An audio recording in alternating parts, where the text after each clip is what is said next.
how we got into YouTube.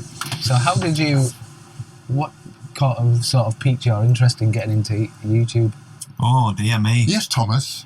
How did you get into YouTube? Why? Before I tell you about my YouTube journey, first, a quick word from the sponsor. That's the camera. YouTube for me, when I started YouTube, it was like just for fun. Like I bought a new mountain bike, right, and I wanted to go mountain biking, and I was trying to learn how to do jumps and tricks and be more comfortable on my bike. So I started looking on YouTube for tips on how to ride a bike, you know, how to jump and do berms and stuff. And I ended up watching all of the insane Red Bull videos where the cinematic and then mountain bikers are doing crazy flips through Whistler Forest and all that, or whatever it's called. And then I remember I always struggled getting up for sunrise shoots because I always have self-doubt. So I'm like, oh, light's probably not going to be good. It's probably going to be raining. Oh, no, I'll just stay in bed. So I was looking for motivation to get me, like, psyched to go out. So I thought, I'll go on YouTube and see if there's any cool landscape photography videos. Yeah. And there wasn't. There were all the ones that I could find were very, very static. One guy next to his camera, and they almost always turned into an advert. Right. It's like, oh, hang on a minute, he was just trying to sell me these bloody filters. So I was like, it doesn't really exist. So I thought, well, that's it. I'm going to make one. I'm going to make a YouTube, like a behind-the-scenes video of a photo shoot. And of course, later on, I found Ben Horn and Nick Carver. They'd been doing it for years before me, but they're shooting film. No one was doing it with digital, really. So I thought, I'm going to do this. And it just took off from there. But I was just lucky because no one was doing it. YouTube was on this wave where it was getting really popular. Yeah. So I just jumped on that wave at the right time, unintentionally, totally unintentionally. My channel just grew and grew and grew. I didn't even know I could monetize it until like 6 months in to doing it. I was just doing it because it was fun, and it was a way that people could see my images other than on Flickr. And that was it. And then just started having more fun with it and getting more into it, and never looked back. Yeah, well, that's cool then. Really cool. What about you, Adam? What got you interested in it in the first place? Well, you probably heard this story before, but so I worked in the magazine industry, worked for Gardening magazine in Vancouver, and I lost my job, and the magazine went bankrupt. So I started to do what every other photographer does, is start up workshops. And my start was just dismal because I didn't have a following. I didn't have any kind of business skills in doing that kind of thing. So I just decided to start up a YouTube channel just so I could try and get more popular, so I could get more of people to sign up for workshops. And I found out really quickly that I could make money other ways other than just doing workshops. So and you know, even now, I mean, for me, YouTube is just an avenue really for me to show off my photography, and also kind of try to point people into the art of photography rather than, because I think some of the old ways of photography have kind of got a bit lost with the digital era. So I just enjoy showing people where I'm going and what I'm doing. Cool. Yeah. So how did you both find was the best way to start growing a YouTube channel? Well, I don't know. I mean, lately my channel hasn't been growing in leaps and bounds, but I actually don't mind. Personally, I don't really care about how much it grows, because I think some people will put out a video that's really popular, and they'll get tons of subscribers, but then all of a sudden they'll put out the regular videos and nobody will watch them. So I think my videos for the most part are pretty much the same each week, with the odd exception. But I think for people to grow, I don't think you should go into YouTube thinking that you're going to go and make money. I think you should just do it because you love what you're doing, and then if that comes through, then I think people will see that and they'll follow you because of that, not because of I don't know. Tom probably knows more about it than I do. I mean, I think the reason why people watch Tom is because he's so great at telling a story. Yeah, sure. And it's just engaging, right? Yeah, I think to grow, you've got to be consistent. You got to put out not only good videos, but do them regularly, so people know that such and such has uploaded a video. They know it's going to be good. They know it's going to be worth watching, and then that way you get repeat custom. You come back time and time again. If you're inconsistent and some videos are all right and some are good, and then you don't upload for a few weeks, and then you put out something that you didn't really want to put out, but you felt you had to because you've not uploaded for 3 weeks, you just lose people. I think, I mean, I struggle with this, but every video I put out, I treat it like 1 million people are watching it, and those 1 million people, it's the first time they've seen my channel. Yeah. You have to assume that everybody watching your video, they're seeing it and you for the first time. So it's got to be good. And that's hard. But yeah, and if you're new to YouTube, God, you've just got to do something different. Yeah, I agree with that. Yeah. This is the hard thing. Someone has to watch it and be like, oh, this is cool. This is cool. I've never seen this before. Whereas if someone's just starting a landscape photography YouTube channel, yeah, I'm like, right, I'm going to go to Book Elative more and document my photo shoot. Yeah, that's great, but honestly, probably no one's going to be interested because it's all been done before. Yeah. So you've just got to figure out a different angle. I mean, you can still go out and shoot, just come at it a different way. I don't know how it is. It's hard. It's what I struggle with. It is. You know, definitely. try and just, that's where storytelling can come in. You know, I did a video where it was like 10 boring miles, where I went and just took 10 images over 10 miles in a really boring farm landscape. That was just a landscape photography video, but I just came at it from a different angle and structured it differently. So, yeah. It's about I take it it's about going and just thinking of a new idea for pretty much every video, eh? And not getting into a habit of churning out the same thing. I think one of the issues with a lot of people that are just starting out is they'll see a lot of other landscape photography is such a small niche. So why'd you say niche? I say niche. I know a lot of people over in America call it niche. It took me a while to go, niche? What is a niche? What are they talking about, niche? I was like, oh, niche! Right! But that's the problem. People don't realise that even though I was born in England, I'm actually more Canadian and North American because I've lived there for 40 years. I'm 57, I've lived there for 40 years, so I guess I'll consider myself North American, but I have this blasted English accent I can't get rid of. So like aluminium and aluminum, you know, like I did one video not that long ago and I kept saying aluminium 1 minute and then aluminum. I was confused, you know, because a lot of my audience are from the UK and then some of them from the States. So you know, anyway. Yeah. I try and be as British as I can in my videos on purpose. And I've got a big American audience. So I love like just dropping in northern, the e-bike on. Hey up, lad. Yeah. I try and keep it really, and sometimes I catch myself with Americanisms. Yeah. And I think, oh no, gotta stay as British as possible. I stay like Blummineck a lot. Like, oh, Blummineck, Blummin Nora. Yeah. I just find it's good. Keeps the channel authentic. So how do you stop? This is one thing I've noticed when I do my videos is that I as hard as I try, I always end up saying a word countless times throughout a video. Yeah, me too. It's horrible. Yeah, and you can't we get rid used of to it. say absolutely stunning all the time. Yeah, and it became a thing. Yeah. And as soon as it became a thing, I stopped saying it. Yeah. Well, it's because my wife will watch my videos because I'll get to watch it and say, "What do you think? Where's the points that get boring? Where's the point?"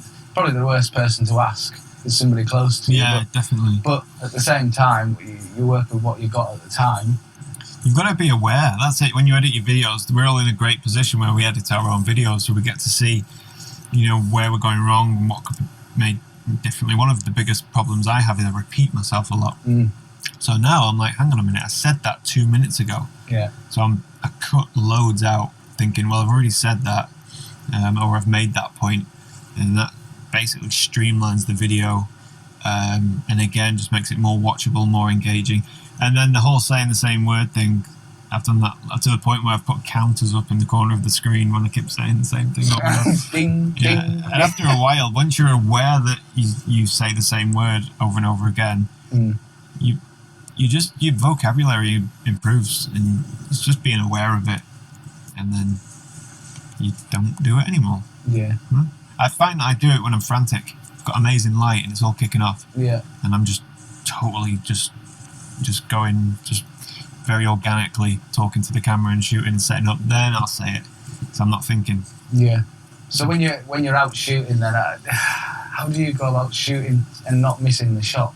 Because I sort of find that sometimes the best way for me is to take the shot first. Yeah. And know that I've got the shot to talk about. Yeah, that's what I do. I work backwards. Yeah. And it's hard work. Because you set up your camera, you take the shot, it's quite a bit of work setting everything up. And then you've got to pack it all the way again, filters off, lenses back on, and then you walk 50 yards down the thing, and then you go, right, and you do it all again. Yeah. And that guarantees you get the shot, because what's the point in making these videos if you're sacrificing your image for the video? Yeah. Whereas if you work backwards, no one ever knows. Yeah. What do you do now? Well, they do now, yeah. But not all the time, just sometimes.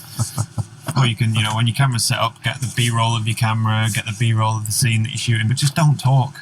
Yeah. And then you go, right, got the image, got a bit of B-roll, and then you pack it all down and do it. Yeah, that's the thing I've noticed over the last couple of days watching your work, actually, is that you're constantly filming. And I'll film, I was saying to Adam today, I'll film and I have a video in mind, and I'll get to the editing part and I haven't done enough B-roll, I haven't done this, there's nothing to sort of link it together. You're visualising the video as you're out filming. I'm trying to, yeah. And very much so, if I've talked about something, I'm trying to sort of think, right, well, I need B-roll of that now. But sometimes you get to the end of that and you'll think, what was it? What did I need to do again? Which B-roll did I need? So it's about remembering it for me, I think. Remembering all the parts I need to get. And sometimes it's easy to be not lazy, but like think, oh, that'll do, you said you pieced the camera. But when I'm out on a trip like this, essentially I'm working, so that's why I was driving around the car park yesterday, back and forth. What are you doing? Just getting the B-roll. Because you've got to tell the story. Yeah. And it's also it's hard when you're tired, because the last thing you want to do is start filming, but that's probably the best time, because you make mistakes. Like, people want to see you fail to a certain degree, but those are the times when you like, say your car breaks down. We certainly don't want to film that. Yeah. But that's the stuff that people like, right? Or you get a flat tire or whatever. That's a really good rule. The times that you want to film the least is the time you should be filming. Yeah. And it's all about hindsight, honestly. Like, I've had stuff where it's raining, it's miserable, cold, I just want to stay in bed. No, go out and film being cold and miserable. It's horrible. But when you do it and then you get back in the edit suite, it's like, I'm so glad I filmed this. Yeah. It's the same like Adam said, if you break down, if you drop your camera, if you fall in the river, or all these miserable times where you're scared and cold and you don't want to film, just hit record and then just forget it. And just do thing. Definitely. But going back to your original question, like, what, if people are getting into it, then, like Tom said, because it's such a small niche, nearly. I think that you have to find something that's engaging above and beyond what someone else is doing. Yeah. Because if you just copy what someone else is doing, then why would you watch that? It doesn't matter how good a photographer you are. Yeah. So, but it's not easy, I don't think. No, it's not at all. And it's funny, because when I first started, I thought, well, what do I have to offer? Like, who wants to see some 50-something-year-old guy plonk around in the woods taking pictures? But the one thing that I did have was quite a few years of experience. So I just decided to start talking about mostly composition light, because the camera settings and all that, I'm really not interested in. It's just not my thing,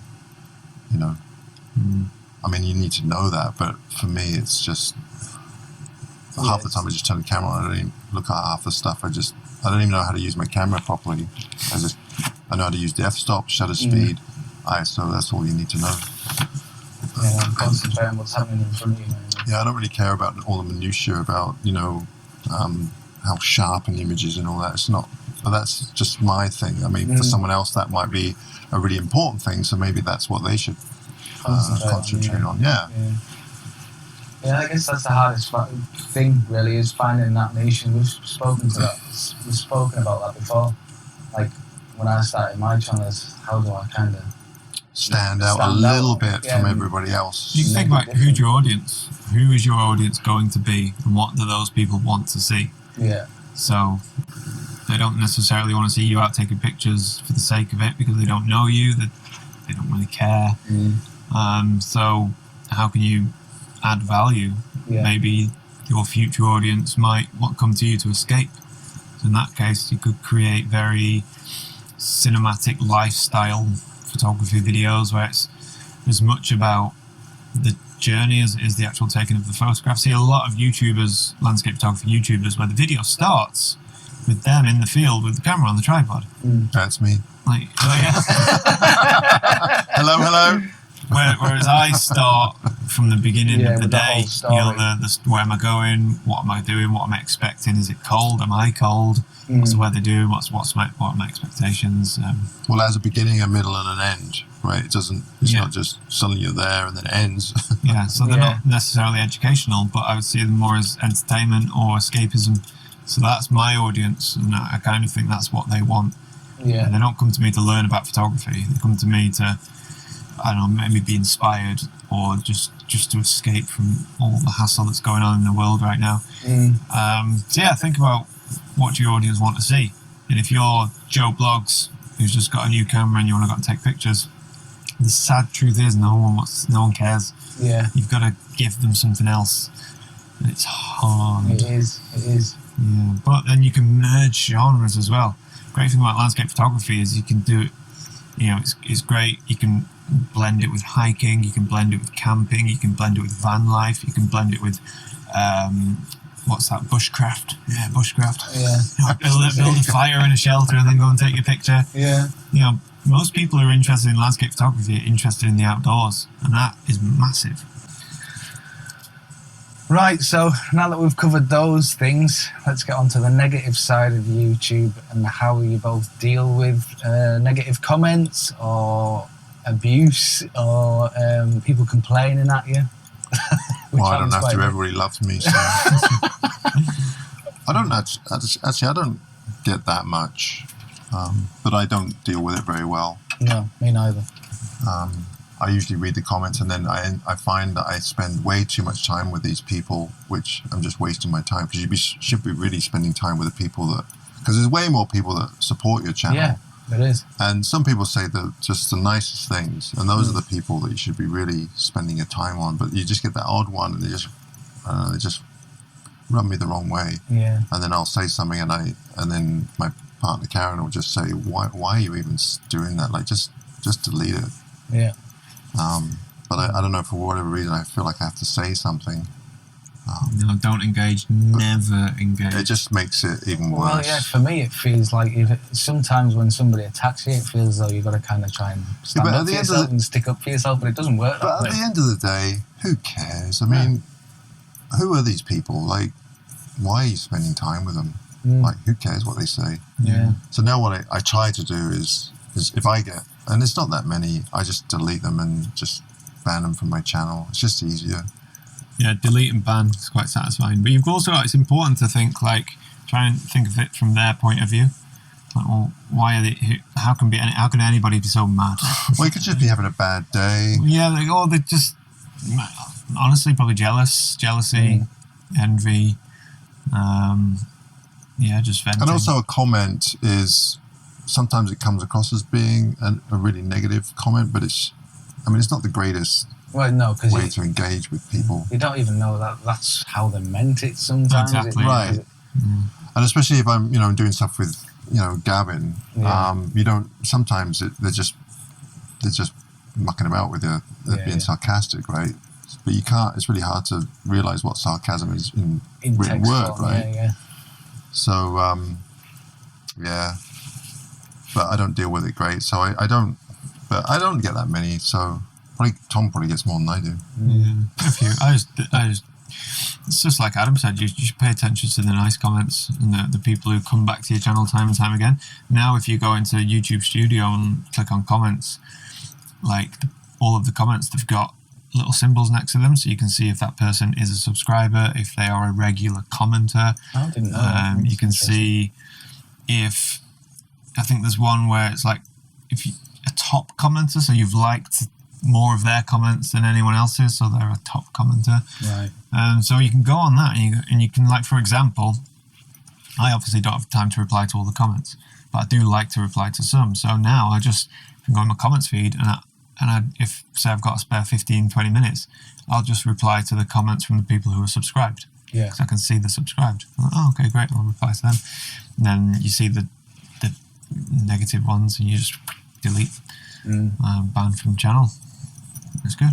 Yeah, cool. Because I've found out, I mean, I've engaged with people in the past and it just leads to... you can't win. It just doesn't go anywhere. And then I thought to myself at the time, do I delete them? Because does that look bad to other people? You know what I mean? Because are you deleting the comment because you... I don't think so. You know? Yeah, because that's what... It's kind of... It was a bit like that when I started to get a couple. Didn't know whether I should be banning them, deleting them, or just leaving it alone. Well, the other thing is that I really like it if someone gives me constructive feedback, and it could be negative. I mean, I don't mind negative feedback, but if it's just a negative comment just to try and make you feel miserable, then you know. But some people, I mean, they'll tell you that they don't really care for your photographs. I don't have a problem with that. I mean, it's not everybody's cup of tea. No. But it's just when they start to attack you personally, then I just find that a little weird. Yeah. Because after all, you're just putting out a video. I mean, it's not... Well, this is it. You know, these people have never put out a video in their life, and they never will. So they'll criticise your photography and your video and everything about what you're doing. It's like, okay, well, I assume then that you do it better. Yeah. Oh, no, never done anything. And these people will never do anything. They're just all this. Whereas most happy, content people, I would never ever dream of leaving a negative comment, really, unless it was constructive. Yeah. But no, God. I don't even leave thumbs down on people's videos. No, I don't. See, that's another one of contention. Thumbs down. What is the point of that? Well, I think it's the algorithms, isn't it? I know they say it's all engagement, but it's like, it's a really negative thing. It is, yeah. Because I don't know about you, but when I look at videos, you'll see all these positive thumbs up, and then it's the thumbs down. You think, really? Well, and it usually happens within the first 2 seconds of a video going live. I think you should, if you leave a thumbs down, you shouldn't be able to like register the thumbs down, and so you've left a comment, a private comment as to why. Yeah. So the thumbs down, why? Because it was a clickbait title and it's not what I was expecting. So at least then it's constructive. Well, yeah, at least you would know then what it was for. Yeah. But some people just do it because they can. Well, yeah, They guaranteed. probably don't even watch the video. Every time I put a video out, guaranteed within the first 2 seconds of it going live. Yeah. And you think, well, just somebody who doesn't like you, right? Yeah, but it doesn't. I mean, every video on YouTube's got thumbs down. Doesn't matter what it is. No, true. I mean, it could be a video about cute kittens. There'll be thumbs down. Yeah. I guess I've never quite understood it because I always thought, well, if you don't like it, then just don't watch it. I just didn't really understand it. I don't know. I don't know why they give thumbs down, thumbs up. No. Right, so now we've moved away from that sort of negative side of YouTube. Let's move on to how do you think YouTube is going, and how do you think your channel is going to progress in the future? Oh, well, I think YouTube is going to become probably more. I think the world of sponsorships is going to change. Right. At the minute, YouTube ain't getting a piece of that pie. If you get a video sponsored, if I get a video sponsored, I get the money. The company get their advertisements. YouTube get nothing. So at the minute when you upload a sponsored video, you have to tick a box that says this video is sponsored. That's so YouTube can gather all the data. It's probably going to be written into their terms and conditions soon enough that all sponsorships have to come through YouTube. So the YouTube will be like a mediator, and then they'll take their cut. Did you see how much money YouTube made in the last quarter in 2021 or the first quarter? Did you see that? No. That was like $40 billion. It was some astronomical amount. I think, man, I'm just getting a tiny little piece of that pie. The crumbs, if that, not even the crumbs. And I think it's the YouTubers that have, we're talking millions of followers that are the ones that are making the big money. But the small guys are just, there's crumbs. Yeah, there needs to be a better distribution of wealth across YouTube. I think so, because it's just there's such a wealth of information for all types of activities. And I think that, landscape is being one of them. It's a very small section. Yeah. But I think that across the board it should be somehow divided up so that to encourage more people to, I don't know, like most of I think the most popular ones seem to be, kids playing with toys. They're some of the most popular ones. Yeah. Makeup channels, I think. I don't know, have you ever watched some of the really, the higher... No, I see some van life videos getting millions of views. Yeah, van life. Millions. Off-grid living. So we've discussed where YouTube's heading. Now, how do we see your channels heading?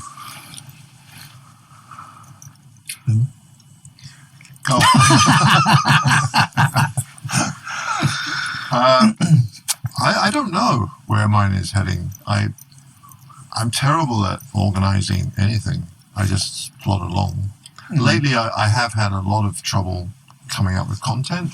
Yeah. Over the summer, actually, I skipped a few weeks. I just couldn't, because the weather was just so rubbish, and I just don't feel like putting out content for content's sake. Having said that, I just really enjoy going. I mean, this is brilliant. I just really enjoy going out to new areas and just exploring and showing what I'm finding. I could probably be more involved with the video, so I perhaps want to maybe up my game a little bit with the video rather than just concentrating on the photography. I keep saying that though, and I never do. A lot of it's laziness. Yeah, I'm pretty lazy. I'm a lazy vlogger. I don't know. I'm pretty happy where I'm at. Like, I get to travel locally and abroad. So life is good.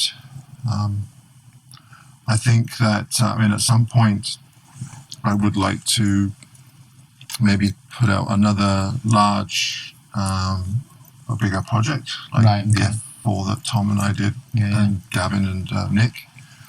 I don't know if that'll happen with the F4 guys, but something just a bit more of a story. You know? Longer format. A lot of goofing around. I like that stuff. I don't know. I think it's a lot of fun doing collaborations. For sure. Definitely. I find that it's more fun because you get to bounce off people and interact with. Well, I've been hanging out with Brian Barnum, and I like Brian. I mean, we just get along quite well. We just goof around and take photographs. I enjoy that. Yeah. And Gavin, I really enjoy hanging out with him and doing videos with him.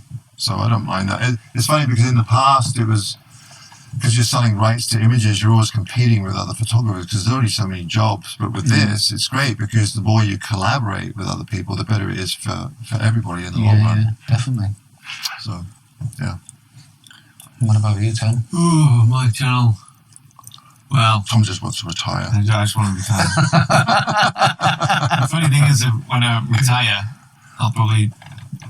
my content will be improved massively because there's no pressure. Yeah.